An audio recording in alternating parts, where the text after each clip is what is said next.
Update. Am I the a-hole for wanting nothing to do with my kids and ex-wife after 2 years of false allegations? Original post, posted June 29, 2025. Last year, my kids, 9 female and 7 male, ran away late at night/early in the morning. When found by some city officials, they claimed I kicked them out of the house.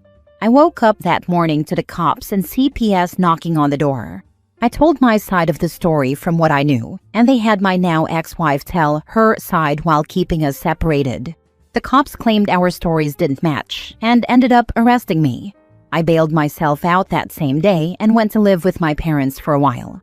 I was dealing with court, scared that I was going back to jail or prison and that I'd lose my job, which I had only been at for a year. A little over a month went by and I got a phone call to have a meeting with a CPS woman in charge of our case. My daughter ended up making more allegations against me that did not make any sense to the CPS people, and when they asked her questions, she was unable to give them answers. My son ended up breaking first and admitting the whole thing was made up, and that my daughter was the one who orchestrated everything. This reveal led to the charges being dropped and my daughter getting counseling and psychiatric help. For a while, I thought things were good. We were on our way to fixing things. I kept trying to get all of us into therapy, both individually and as a family. I was already in therapy due to this whole situation anyway. My ex kept dragging her feet and it never went anywhere.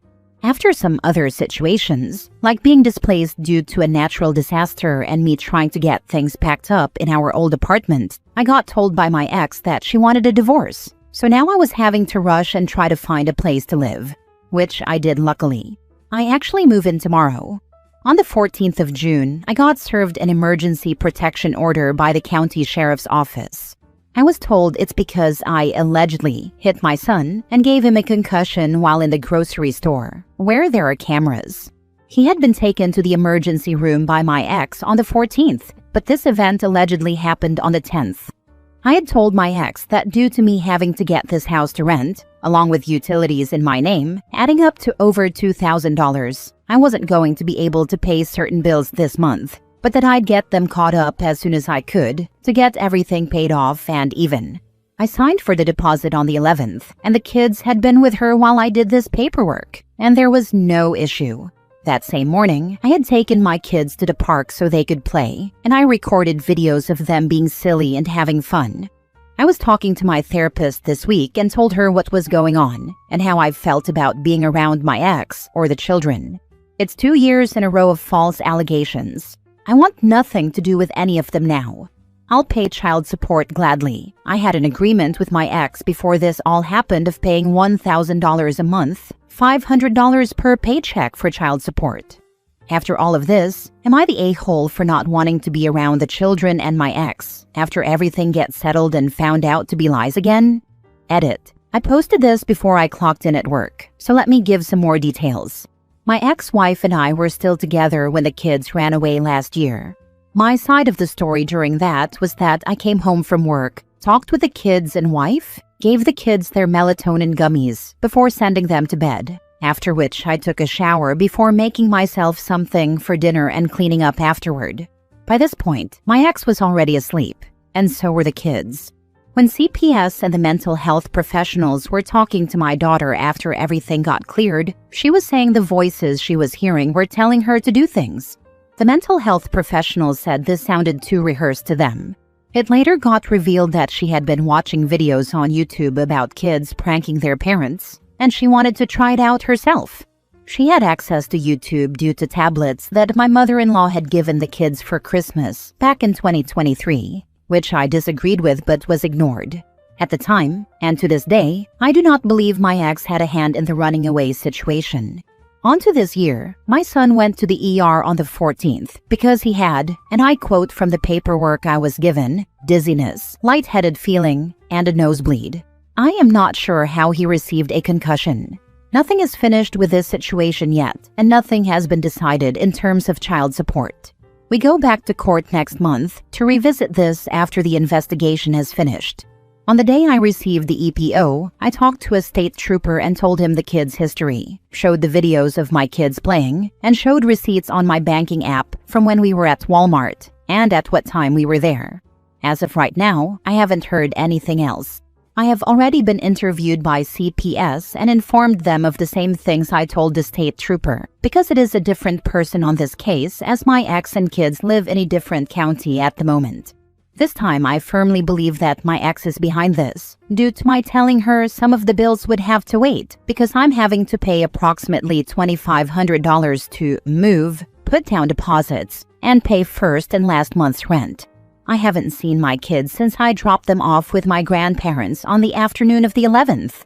I have not made a decision about staying away from my kids, but I do plan on talking to a lawyer in the next couple of days, and I'm looking into security for my house and a discreet body camera to wear, like many other users have suggested.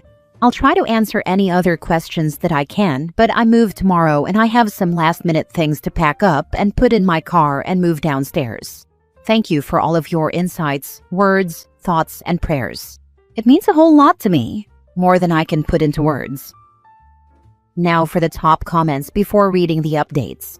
Not the a-hole. I am one of the loudest fight for your kids advocates ever. It takes disasters for me to think a parent should distance themselves. You, sir, have a disaster here. My big suspicion? How sure are you that your ex-wife isn't the one orchestrating all of this? It seems extremely unlikely that without her orchestrating this, both your kids would make up such nonsense one after another. I think you get the best lawyer you possibly can and go for broke. You either get 100% uninhibited custody, etc., or walking away may be your only option. If you lose, just wait for her to later expose herself, then reconsider. I also suspect his soon-to-be ex is behind all this. I wouldn't give her a dime more than legally required. Not the a-hole. There's only so much a person can put up with. It's sad since it involves your kids, but you have to protect yourself emotionally, mentally, and financially. I need some things cleared up here. I saw your comment about your kids watching YouTube videos about running away before all of this happened, and you also say your wife was asleep. Even if your stories didn't match, it doesn't explain why you were arrested. Your child allegedly received a concussion and was taken to the ER. And if it happened in public, a grocery store, it should be verifiable. You point to cameras but doesn't confirm what they show? I haven't heard anything back yet about the cameras in the store, and I honestly have no idea what the cops were thinking with that. I work in law enforcement, but not as a cop, and this has honestly made me very distrustful of them. Now for the first update a month later. So I have an update, along with answering some questions better from my previous post. When I first posted this, I was not in a good headspace, and I realized that I wasn't very clear. To be honest, I'm still not in a good headspace, but it's a little bit better. For starters, these false allegations started last year when my kids were 9 and 7. When I said 2 years, I meant calendar years.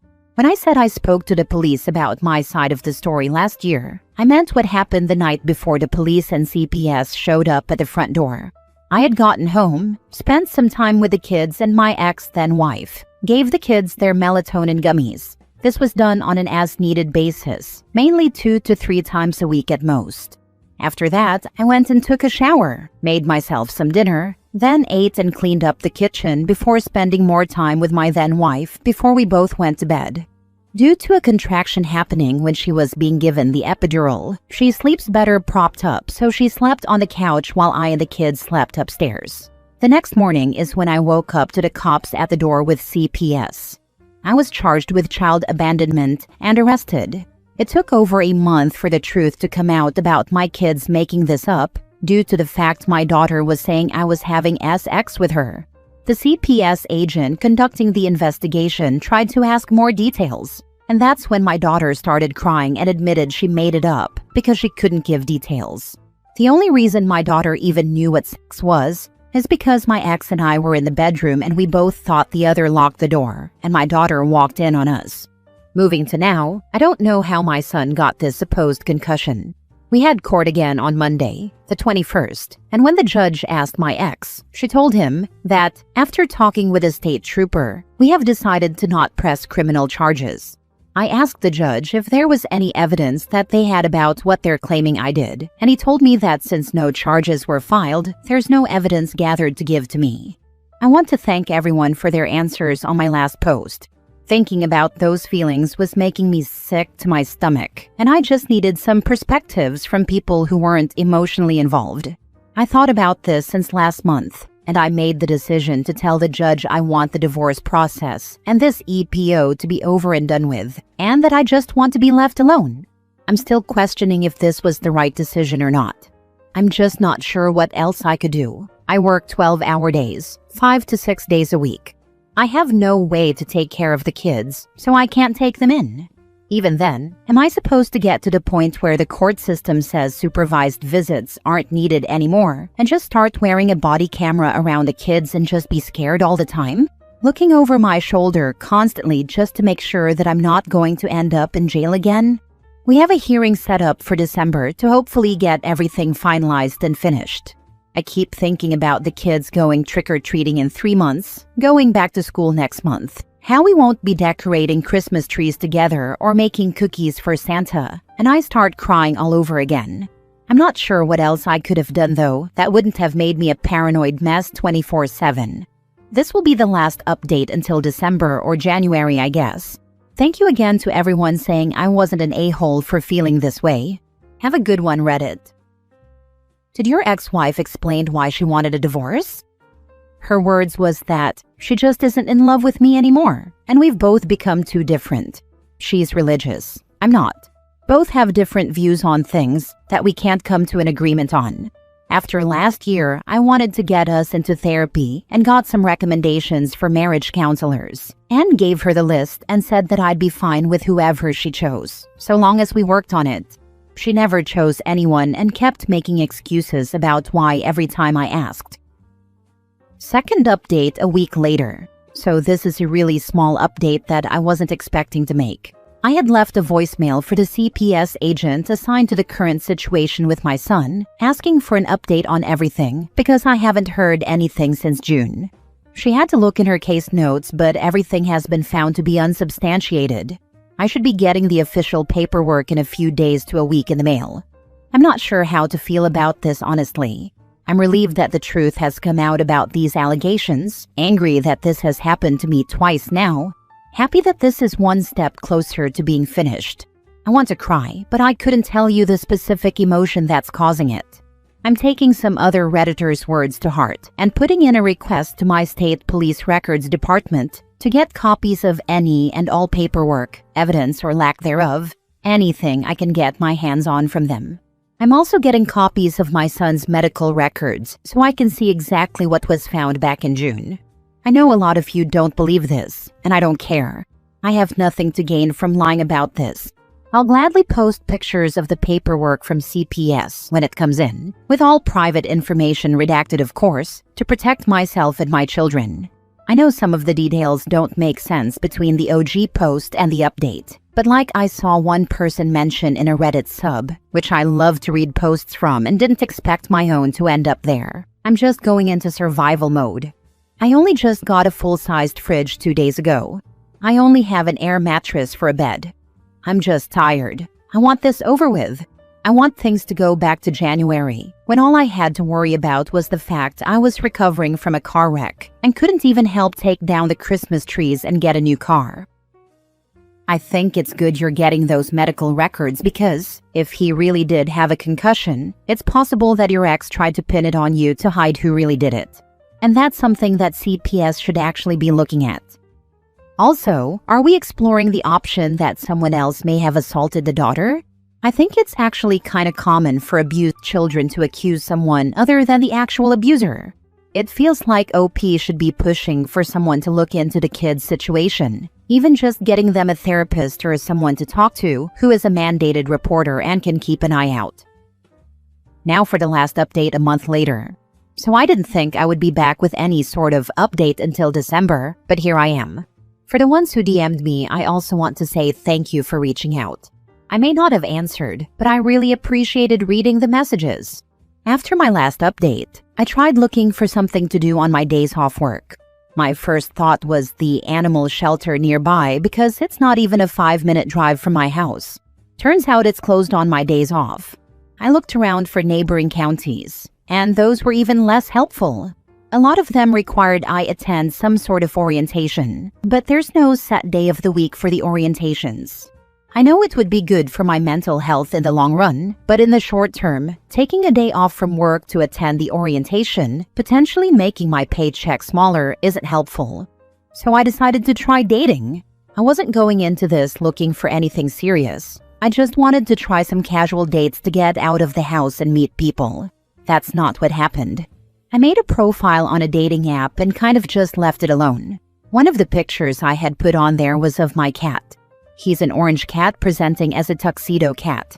No brain cell whatsoever. I got a message, and this woman was talking about how cute my cat was and how he matched one of hers. We talked about our cats for a while, then things got flirty, and I asked her out on a date. I feel like it went well since she stuck around anyway. We found out that there are so many similarities between what we like and our senses of humor that my friends think I found a female version of myself, which I think is funny because when she meets them, that means they're screwed. After almost a month of us talking and going on the occasional date, I told her I had some things to tell her and then something to ask her.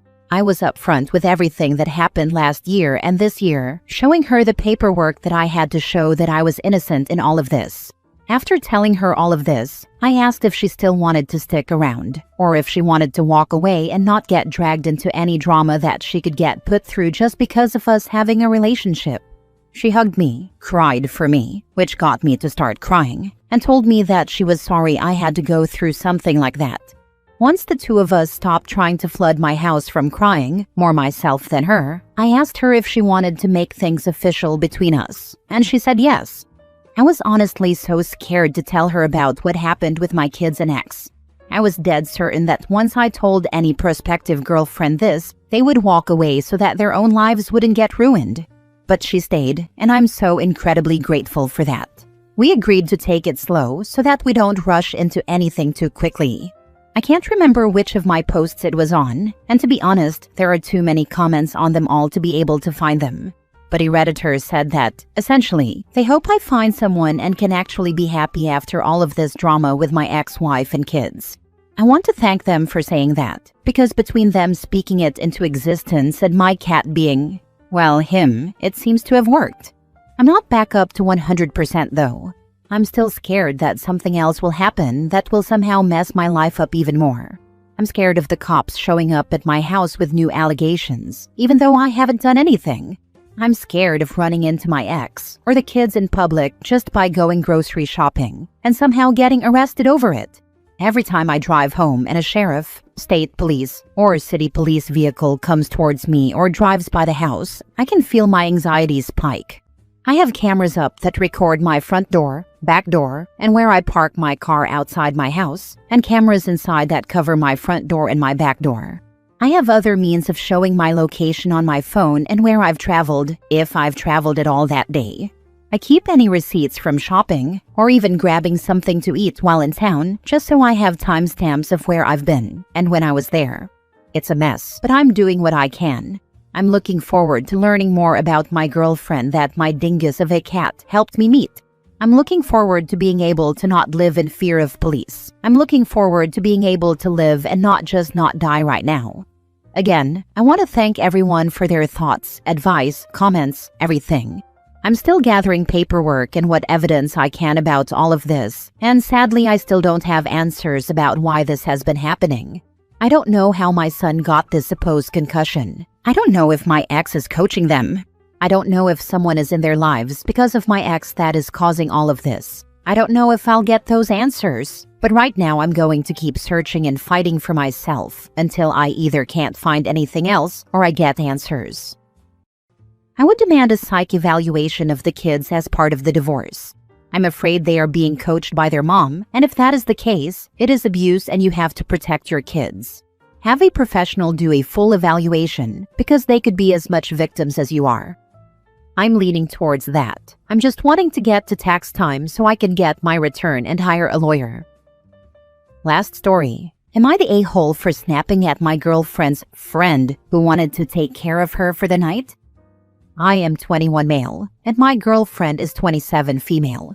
We have been together for 3 years. She says she is a private person and does not want to publicize our relationship much, which I agreed to. But her friends, even the ones who know we are together, hit on her as if she were single, and it seems to me she enjoys the attention. Her guy friends act as if I am invisible. Just last weekend, one of her male friends told her he could take care of her tonight and stay by her side, right in front of me. And Sarah found nothing wrong with it. In fact, she was angry at me for snapping at her friend because apparently I was making a huge fuss over her so-called friend's concern for her and could not act mature even when she was sick. She had a headache and mild fever, not some life-threatening illness that required someone to nurse her the entire night in her room. I could have taken care of her just as well, yet she acted like I overreacted. I am not sure if I was wrong in refusing her friend's offer to stay one-on-one with her for the whole night, but she definitely believed I was overreacting since I am young. After this incident, I told Sarah that either she acknowledges me properly without any air of ambiguity, or I will leave. She told me I was being immature for expecting her to yell about our relationship from the rooftops, and said I was breaching her privacy. So am I the a-hole? Not the a-hole. The baseline minimum in a relationship should be your girlfriend acknowledging you exist. You're not immature for wanting that. Yeah, and I was not wrong in not allowing her friend to stay with her one-on-one, right? Please say it was nothing wrong and I was not inconsiderate and insensitive in doing so, because she made me feel like crap for it, and I need external validation. She's playing with you like you are a toy. She likely makes fun of you with her friends, which is why none of them respect you. Respect yourself and dump her.